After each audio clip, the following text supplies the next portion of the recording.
Selamat mendengarkan cerita novel fiksi. Jenderal Fed dari Indonesia dan Raja Penjara Darah Mantan Kaisar Kegelapan. Bab 106. Terima kasih, Pak, telah menyelamatkan hidup saya. Lintang tak bisa diganggu oleh Andika sama sekali. Baginya, Andika hanyalah serangga remeh. Kemudian dia meninggalkan rumah sakit Kusuma pengobatan tradisional Cina dan Barat terpadu bersama Wardana di bawah pengawalan Presiden Malik dan yang lainnya. Lintang tak khawatir tentang Astrid karena Malik dan yang lainnya akan merawatnya dengan baik. Dia berbalik untuk bertanya pada Wardana dengan bingung. Tetua Gani, siapa yang kau ajak untuk aku temui? Beberapa saat yang lalu, Wardana menemukannya secara rahasia dan mengatakan bahwa seseorang ingin bertemu dengannya. Tetapi dia tak mengungkapkan identitas orang tersebut. Tetua Gani tampak tertutup. Pak Lintang, identitas orang ini tidaklah biasa. Dan kau telah menyelamatkan hidupnya sebelumnya. Dia hendak mengungkapkan rasa terima kasihnya kepadamu secara pribadi. Tetapi karena dia terlalu sibuk, kami hanya bisa mengundangmu untuk pergi bersamaku. Melihat bahwa Tetua Gani menolak untuk mengungkapkan identitas orang tersebut, Lintang tak bertanya lebih lanjut. Dia duduk di kursi belakang dan memejamkan mata, beristirahat dengan tenang. Tak butuh waktu lama sebelum mobil berhenti di depan sebuah rumah besar di Villa Danau Barat di kota Jakarta. Itu merupakan villa terpisah dengan halamannya sendiri penuh dengan bebatuan dan taman. Villa itu meliputi area seluas beberapa puluh kilometer. Bahkan di kota kecil seperti kota Jakarta, villa seperti itu akan memiliki nilai pasar beberapa miliar. Villa ini jelas direnovasi dengan gaya taman Cina, karena memiliki suasana kuno yang memberi pengunjungnya perasaan kemewahan yang damai. Segera setelah Wardana memimpin Lintang ke halaman, mereka melihat pria tua berjubah abu-abu, yang sedang mengajar seni bela diri kepada seorang gadis di halaman. Pukulan gadis itu melayang di udara. Dia tampak tak lebih dari 19 tahun. Wajahnya begitu rupawan, terutama matanya yang indah yang membuatnya terlihat dingin namun elegan. Gadis itu memiliki pesona yang sangat memukau. Gerakannya sangat cepat dan ganas saat dia memutar dan berbalik. Dia bahkan terlihat mengintimidasi dan garang seperti harimau sambil menghempaskan pukulan. Melihat pukulan gadis itu, Lintang terkejut. Itu Bajikuan, seni bela diri tradisional Cina. Lintang tahu seni bela diri Cina ini dengan sangat baik. Bajikuan menekankan pada perpaduan fleksibilitas seseorang dengan kekuatannya. Karena itu, seni ini merupakan teknik bertarung terbaik untuk melatih fisik seseorang dan melepaskan kekuatan. Dahulu ketika dia melatih anggota Neraka Merah, dia mengajari mereka Bajikuan sebagai teknik bertarung untuk pemula. Dapat dikatakan bahwa tak ada yang bisa menyaingi Lintang dalam pemahamannya tentang Bajikuan. Namun, saat ini, Lintang tampak serius memperhatikan metode pelatihan gadis itu. Meskipun Bajikuan gadis itu tampak menakutkan dan kuat, ki dan darah tubuhnya beredar terbalik. Jika dia berlatih dengan metode seperti itu, dia akan mati sebelum dia berusia 20 tahun. Karena ki dan darahnya akan mengalir terbalik, dan organ-organ dalamnya akan menjauh dari posisinya. Bahkan seorang dewa pun tak akan bisa menyelamatkannya pada saat itu. Dan jelas tak mungkin mencapai apapun dengan Bajikuannya. Saat itu, gadis itu menyelesaikan satu set gerakan Bajikuan. Dia menarik tinjunya sambil menghempaskan napas. Gerakannya memang terlihat bagus. Saat melihat pemandangan itu, tetua berjubah abu-abu, yang berdiri di samping, membelai janggutnya sambil tertawa. Hahaha, Bajikuanmu meningkat sangat cepat, Kinan. Tak akan lama lagi kau bisa menyusul kakakmu.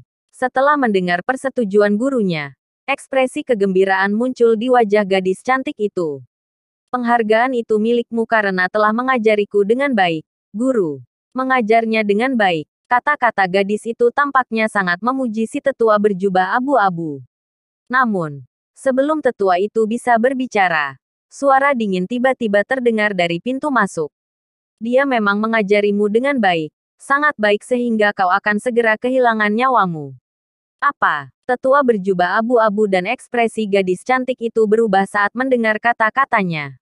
Baru pada saat itulah mereka melihat dua orang. Satu lebih tua dan satu lagi lebih muda, berjalan masuk dari pintu masuk. Tetua Gani, Setelah melihat Wardana, ekspresi tetua berjubah abu-abu sedikit rileks. Namun, ketika dia melihat Lintang, dia langsung mengernyit. Omong kosong apa yang kau bicarakan, bocah. Omong kosong. Tapi bibir Lintang melengkung menjadi seringai saat dia melirik tetua berjubah abu-abu itu. Kemudian, dia menggelengkan kepalanya sedikit dan bertanya sambil tersenyum. Bolehkah aku bertanya berapa tahun kau berlatih Bajikuan? Berapa tahun? Tetua berjubah abu-abu itu terkejut. Dia membeli metode Bajikuan 3 tahun lalu dari seorang ahli di dunia seni bela diri dengan harga selangit. Dan kemampuannya telah meningkat berkali-kali lipat setelah berlatih selama 3 tahun. Meski begitu, itu tak ada hubungannya dengan Lintang. Aku telah berlatih Bajikuan selama 3 tahun. Terus, tetua berjubah abu-abu itu memelototi Lintang dengan mata penuh permusuhan. Setelah mendengar jawabannya, Lintang menyeringai penuh penghinaan. Kau tahu kalau kau harus berlatih Bajikuan setidaknya selama 8 tahun sebelum kau dapat mengajar siapapun. Dan bahwa dibutuhkan setidaknya 8 tahun untuk mengajar Bajikuan dengan benar. Kau mengajar Bajikuan kepada orang lain setelah berlatih hanya selama 3 tahun. Itu tak ada bedanya dengan membunuh orang.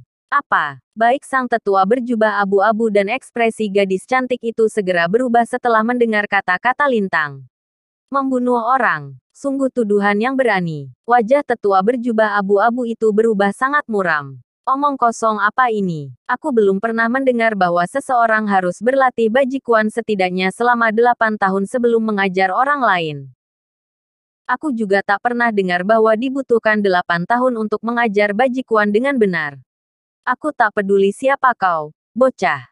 Jangan salahkan aku karena bersikap kasar padamu kalau kau berkata seenaknya di sini. Setelah itu, lapisan kabut putih muncul di sekitar tetua berjubah abu-abu itu, menyelimutinya seperti aura pembunuh. Pemandangan itu langsung membuat Wardana dan gadis cantik itu menggigil kedinginan. Mereka merasa seolah-olah suhu di sekitarnya telah turun. Wardana terkejut melihat pemandangan itu. Dia segera melangkah di depan Lintang dan menjelaskan kepada tetua berjubah abu-abu. Tolong tenang, tetua Gunada. Orang inilah yang menyelamatkan hidup tetua abadi. Kita tak boleh kasar padanya. Apa? Orang yang menyelamatkan hidup tetua abadi. Kata-kata Wardana langsung mengubah ekspresi tetua berjubah abu-abu. Dia berjuang untuk menahan kesuraman dan kemarahannya. Setelah beberapa saat dia berhasil menekan aura dingin yang keluar dari tubuhnya. Itu karena dia juga mendengar bahwa seorang dokter ajaib dengan nama keluarga Fed telah menyelamatkan hidup tetua abadi. Oleh karena itu, ia tak bisa menyerang Lintang saat ini meskipun dia sangat marah. Sementara itu, gadis cantik yang berdiri di samping berlari ke arah mereka dengan wajah penuh rasa terima kasih. Dia bertanya dengan rasa ingin tahu, apakah Anda Dokter Agung Fed yang menyelamatkan hidup kakek saya? Dia berasumsi bahwa orang yang menyelamatkan hidup kakeknya merupakan seorang praktisi pengobatan Cina yang berusia antara 70 dan 80 tahun. Tak pernah ia menyangka kalau Lintang begitu muda. Sebelum Lintang bisa menjawab, suara tawa terbahak-bahak bisa terdengar dari koridor samping. Hahaha, itu benar. Pemuda inilah si Dokter Agung Fed yang menyelamatkan hidupku. Setelah mendengar suara itu, semua orang mengalihkan pandangan mereka untuk melihat seorang tetua berjaket Cina masuk dari pelataran dalam. Wajahnya bersinar cerah saat dia berjalan dengan langkah yang kuat dan mantap dipenuhi aura martabat yang luar biasa. Orang bisa melihat sekilas bahwa tetua ini orang yang berkedudukan tinggi. Namun, setelah melihat sang tetua, Lintang terkejut, tetua ini tak lain adalah tetua abadi. Pasien dengan penyakit batu api yang dia selamatkan dengan teknik akupuntur 39 tulang selama siaran langsung sebelumnya. Baru pada saat itulah dia mengerti mengapa Wardana dan gadis itu berkata bahwa dia telah menyelamatkan hidup tetua abadi. Apakah kau pasien yang kemarin? Tetua abadi, yang mengenakan jaket Cina itu, berlari ke arah Lintang. Kemudian, dia membungkuk dalam-dalam pada Lintang. Wajahnya penuh rasa hormat dan terima kasih. Aku Cokro Abadi. Terima kasih telah menyelamatkan hidupku. Dokter Agung Fed. Cokro Abadi. Untuk beberapa alasan, nama tetua itu terdengar cukup familiar bagi Lintang. Setelah melihat tanggapan Lintang, tetua Gani, yang berdiri di samping, segera menjelaskan. Kau belum mengenalnya, kan, Pak Fed? Dialah Tetua Cokro Abadi. Paman tertua Ilyas Abadi dari Grup Abadi Jaya Kota Jakarta. Juga, dia merupakan orang terkaya di kota Yogyakarta, serta kepala keluarga Abadi, keluarga terbesar kota Yogyakarta.